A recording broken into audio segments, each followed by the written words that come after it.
How's it going, everybody? My name is Salty and welcome back to the channel. So in today's video, we're taking a look at the top 5 class setups you could be using here in Black Ops Cold War Season 5.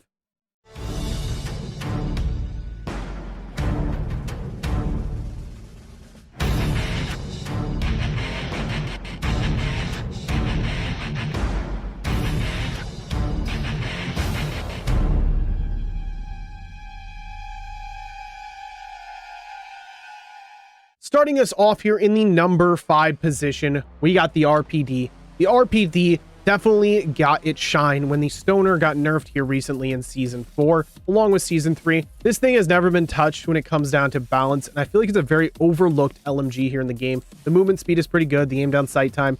Overall, the weapon is an absolute tank, especially if you're a player that likes to play a little slower on the map. Let's get right into these attachments. You'll see exactly why this thing is so overpowered.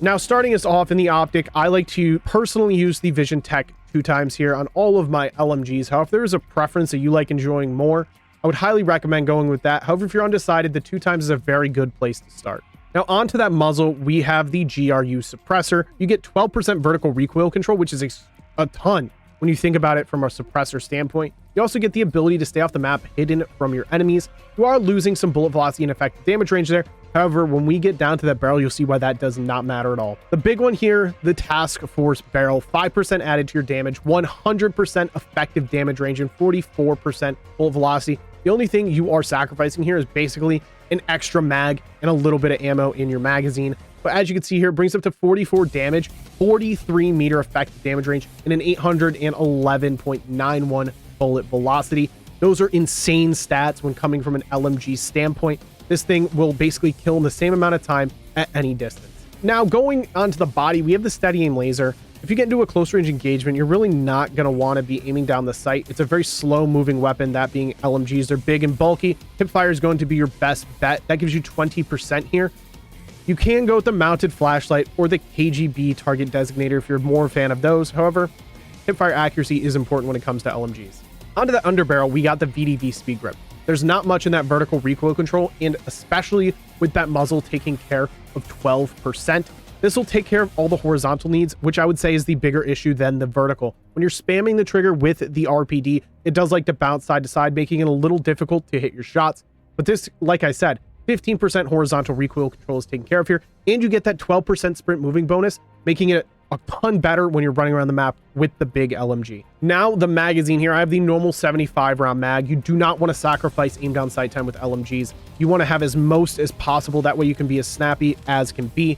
The fast mag here normally would be a good option. However, with the recent nerf, which is the only nerf the RPD actually received, it brings the magazine size down 24 from 70, which is just not enough for an LMG. You'd just be reloading the entire time.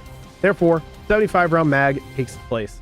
Speaking of the aim down sight time here, we have the GRU elastic wrap. You're going to want to maximize that because if you get into a situation where you need to aim down the sights quickly, this is your best option. You also get the ability to drop shot. Huge here. You're going to want to maximize that movement, aim down sight time as much as possible. In finishing us off with the Spetsnaz PKM stock, this is a different one. People don't normally look at me like I am crazy, but you're not going to be running around the map like a chicken with your head cut off when you're using an LMG. Straight speeds are extremely important at medium and long range. Being able to move side to side, especially while you're shooting and just aiming down the sights, is important. It makes you a ton harder to hit. This is my RPD class setup. Let's slide over to number 4. Coming in at number 4, we have the Krig 6, the most accurate weapon in the game by far, especially when you have these attachments. There's virtually no recoil. You can aim, hold the trigger, and not have to worry about controlling anything. The only thing is you really can't play aggressive with it. You will not compete with an LC-10 and AK-74, really any SMG at that matter. But in those medium and long ranges, there's really nothing that can beat it. So I highly recommend it. This is my number 4. Let's get into all of these attachments. Now, right here, we have the mill-stop reflex for the optic. I highly recommend you get used to either the microflex or the mill-stop. Reflex sights are a ton better. It makes it so you're not blocked. If you're running, a scoped in sight like the 2 times or the 3 times, a bunch of your screen is cut off there. You want to have the ability to snap from enemy to enemy. The reflex sights are extremely good when doing so. I don't recommend the iron sights. They're a little bit bunched up, and like the 2 times and 3 times, you're kind of losing a lot of your screen there. So I would say give them a try. If you can't get used to it, find a scope that works for you. The rest of the attachments will do the work. For the muzzle, we get the infantry compensator, 12% vertical recoil control. Like I said, this thing shoots a freaking straight line. This is a big cause of it. 12% in the vertical recoil control makes it so you really don't even have to pull down on your analog stick there. This is easily the best attachment you can be going with here. You could even go with the SOCOM eliminator if you want even more, but I don't think it's necessary, especially because you lose shoot moving speed. Now the barrel, this is what really takes the cake for the Krig, 126% in the bullet velocity, bringing it up to 1,553.1 meters per second. That means you basically shoot and it hits your target immediately. It's more like a hit scan weapon like you're used to in those older Call of Duties. This thing is absolutely broken and definitely the barrel to be going with here. Now in the next category, this can be multiple things. I like the steady aim laser for the hip fire accuracy. However, if you like the mounted flashlight or the target designator, you can definitely do that. I don't recommend going with any of this stuff. Any below the target designator, you're losing aim down sight time, sprint to fire time. It's just not worth it at the end of the day. So I would say, hey, pick from the top three, pick your favorite and use that. Onto the underbarrel, we got the field agent grip. Again, a recoil control attachment that makes it shoot an absolute straight line. I would say all of the vertical was basically taken care of with the compensator, but you get an added 5% here, and then it takes care of 20% of the horizontal, which you did gain some when you decided to use the compensator. You lost 8%, but this is 20% to the horizontal recoil control here. So that's a 12% positive there. It shoots an absolute straight line. Trust me when I say that. If you've never given it a go, this is going to be the class setup for you. For the magazine, the 50 round mag. This is to maximize the ammo capacity while still not sacrificing much in the aim down sight time here. You're losing 15%. We get down to the handle, you'll see why that doesn't matter. But having as many bullets as possible on a map like Nuketown, Crossroads, Strike, Diesel is important. You can pick up a bunch of kills before reloading. Now onto that handle, we got the airborne elastic wrap. 30% added to the aim down sight time and the ability to drop shot. The aim down sight time is the big one here. Even though you lost 15% with that magazine, you're not really losing. You're still gaining 15% there, and you have extremely snappy aim. In finishing off the build, we have the Raider stock. This is to get that sprint to fire time up. It is rather low on the Krig when you're not running the Raider stock here. Brings it up to 30%. And you also get that 40% aim walking movement speed, which is important while strafing at medium and long ranges. At the number 3 spot, the AK-47. There's a reason this was the first weapon GA'd or banned out of competitive play, and there's a reason it's not allowed in league play. This thing is an absolute beast. It is the highest damage dealing AR in the game. The movement feels nice. The bullet reg is amazing. Let's just jump into these attachments. You'll see exactly why it's so overpowered. Starting us off in the optic, I know a lot of people like the iron sight, so you can definitely do that here. You don't necessarily have to run an optic. I like the Microflex LED personally. If there's a sight you enjoy more, you can definitely do that. However, I would definitely recommend going with one of the reflex, that being the mill stop or the Microflex here. For the muzzle, you got the GRU suppressor. This gives you the ability to stay off the map hidden from your enemies, makes it a ton easier to streak up, go for a nuclear, just stay alive in general, and you also get an added 6% to the vertical recoil control there, which can be important. For the barrel, we got the 20-inch Liberator. Maximizing the bullet velocity on assault rifles is the big go-to here. It brings it up to 1,193.4 as a very decent 27.93 meter effective damage range. You can go with the VDV reinforced, but tell me when you're really ever going to get into an engagement with an assault rifle at 66 meters. It's just not there. Therefore, the Liberator is just best in line. 27 meters is still very far. For the body, like the other class setups you've seen in this video, we got the steady aim laser. I'm personally a fan of the hip fire accuracy, but again, if you guys like the mounted flashlight or the target designator more, you can definitely go with those. Now the underbarrel, we have the speed grip. 5% added to your sprint moving speed. That's more or less a bonus, but we got the 15% horizontal recoil control there, which is the biggest downfall of the AK-47. When you're spamming that trigger, it really does bounce side to side. The vertical is definitely controllable there. However, that horizontal is almost uncontrollable. The speed grip really does take your weapon in control here. You can hold down that trigger and pick up a bunch of kills. The magazine, I got the Bakelite 50 round. Maximize that ammo capacity and still only sacrifice 15% in the aim down sight time category.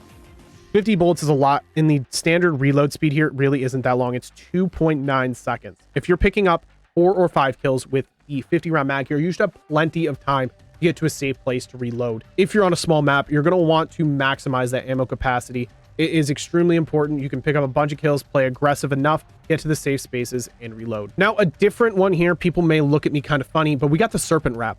25% to the aim down sight time, but the big thing here is you're not sacrificing shoot moving speed. One thing people don't really notice with the airborne elastic wrap, they just look at that 30% aim down sight time gain. They don't see that minus 10% shoot moving speed.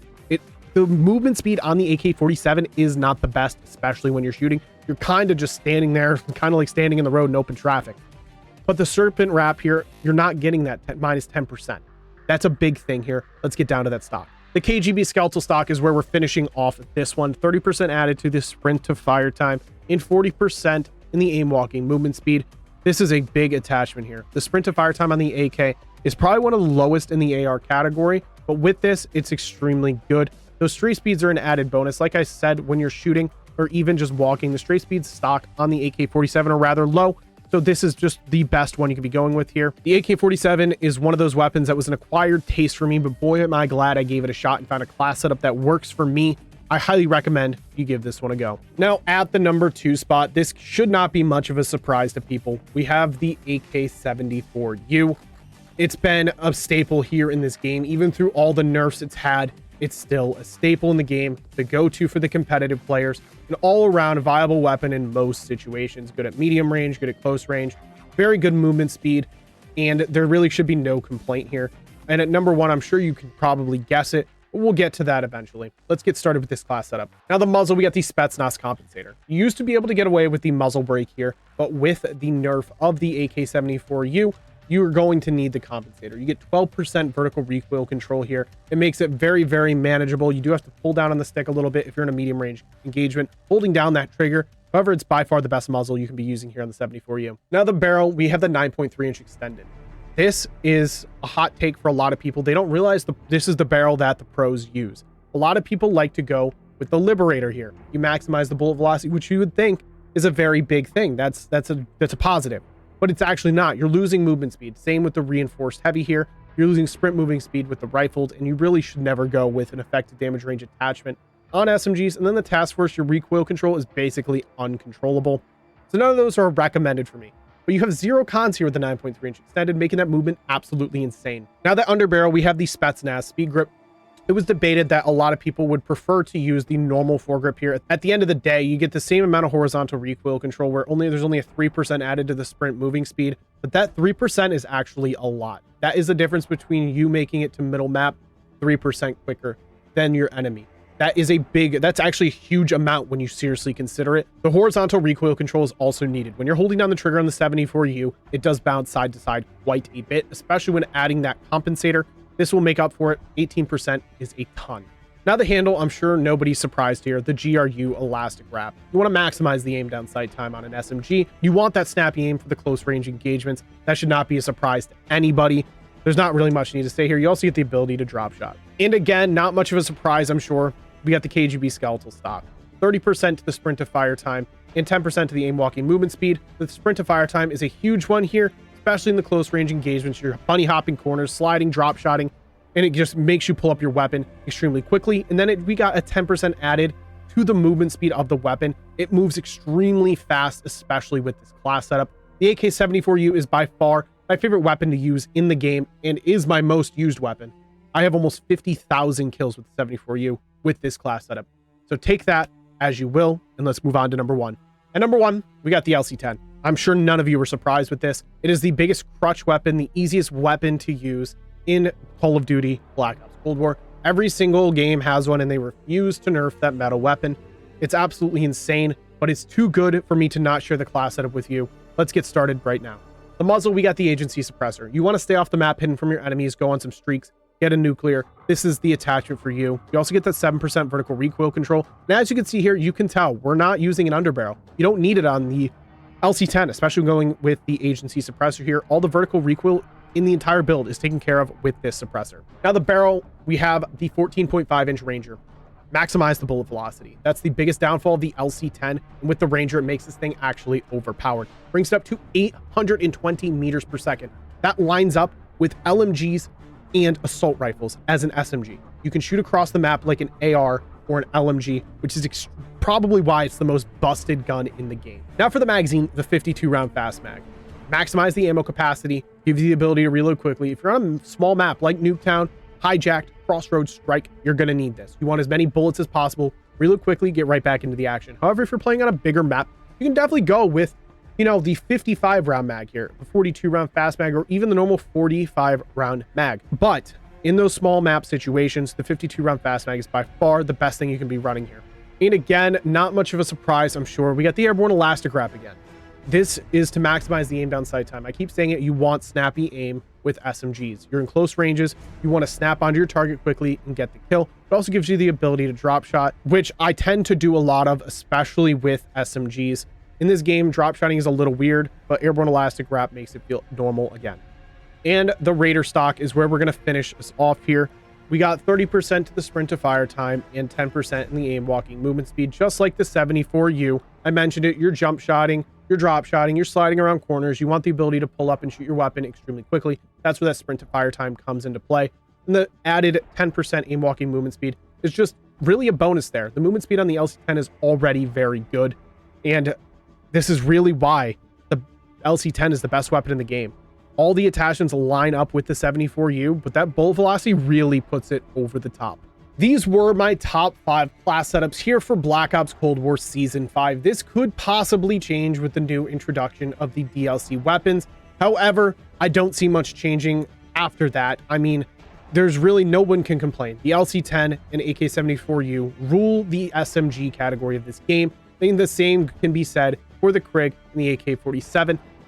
All these class setups, I would highly recommend you give a try. Let me know if your top 5 is different down in the comment section down below. Let me know your class setups for them, and I will hit you guys with a reply, let you know my thoughts. If you guys are new to the channel and would like to find your way back for more videos just like this one, make sure you guys hit that subscribe button for me. That'd be absolutely awesome. If you guys learned something new or possibly like what you saw in this video, make sure you also smash the like button. That's the most effective way to support the channel.